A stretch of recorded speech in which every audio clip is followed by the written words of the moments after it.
Glória ao Pai, ao Filho e ao Espírito Santo, como era no princípio, agora e sempre. Amém. Marcos 2, 1 ao 12. Trouxeram-lhe um paralítico carregado por 4 homens. Como não pudessem apresentá-lo por causa da multidão, descobriram o teto por cima do lugar onde Jesus se achava, e por uma abertura desceram o leito em que jazia o paralítico. Jesus, vendo-lhes a fé, disse ao paralítico: Filho, perdoados te são os pecados. Ora, estavam ali sentados alguns escribas que diziam uns aos outros: Como pode esse homem falar assim? Ele blasfema. Quem pode perdoar pecados senão Deus? Mas Jesus, penetrando logo com seu espírito nos seus íntimos pensamentos, disse-lhes: Por que pensais isso nos vossos corações? Que é mais fácil dizer ao paralítico: Os pecados te são perdoados? Ou dizer: Levanta-te, toma o teu leito e anda? Ora, para que conheçais o poder concedido ao Filho do Homem sobre a terra, disse ao paralítico: Eu te ordeno, levanta-te, toma o teu leito e vai para casa. No mesmo instante ele se levantou e, tomando o leito, foi-se embora à vista de todos. Palavra da salvação, glória a vós, Senhor. Esse texto, então, nós percebemos aí a fé dessas pessoas que levaram esse paralítico, chegando na casa, não conseguiram adentrar pela porta, pelas vias normais, mas a sua confiança e talvez aí outros aspectos, o sofrimento que eles tinham com a situação dessa pessoa, ou o amor que eles tinham por essa pessoa, lhes fazia sofrer bastante. Eles, então, sobem pelo teto da casa e descem o paralítico diante de Jesus.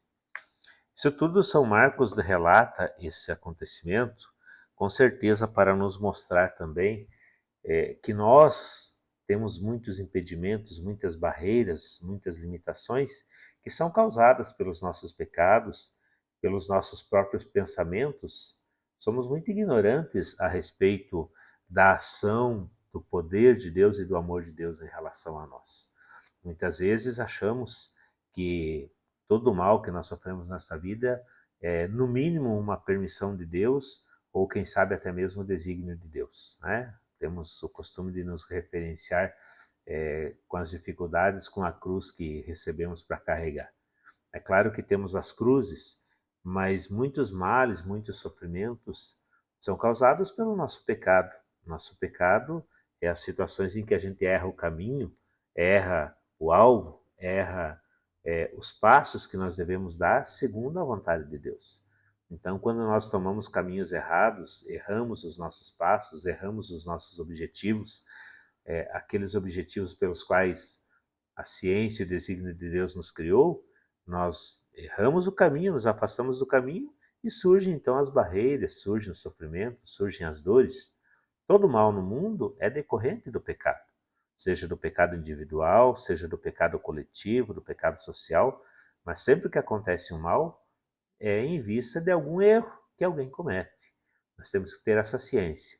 E a vontade de Deus é que nós acertemos o caminho e que todas as barreiras sejam derrubadas para que nós experimentemos a graça de Deus em plenitude. É isso que Jesus mostra. Ele não impõe barreira nenhuma. Nós percebemos pelo pensamento dos escribas que ignoram a vontade e o desígnio de Deus e acham que Jesus está blasfemando quando diz que os pecados são perdoados. E Deus tem esse maior desejo, né? O Papa Francisco já dizia que nós só nos arrependemos porque sabemos que Deus perdoa. Né? Então a ação de Deus está sempre em primeiro lugar, Deus sempre toma a iniciativa, tanto de nos perdoar como de nos buscar, de tentar nos aproximar, porque Ele nos criou para a felicidade eterna, nos criou para a vida em plenitude. Jesus falou: Eu vim para que vocês tenham vida e tenham vida em plenitude.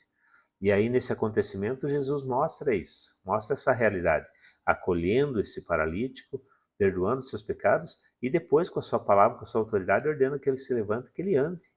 Então, os gestos, os sinais de Jesus, eu sempre digo, que são não somente para confirmar a sua missão, para mostrar, mas também para já nos dar uma antevisão do que é a vida eterna, do que é a salvação que Deus quer nos dar. Deus quer nos salvar de nós mesmos, dos nossos erros, das nossas ignorâncias, dos nossos pecados, né? Então, Ele quer a vida em plenitude para nós. E o sinal de Jesus é isso, o sinal de Jesus é para nos mostrar que diante de Deus, quando nos encontrarmos com Ele, todos esses males, todos esses erros, esses sofrimentos, essas dores, essas barreiras vão cair por terra e aí nós teremos essa vida em plenitude que Jesus veio trazer.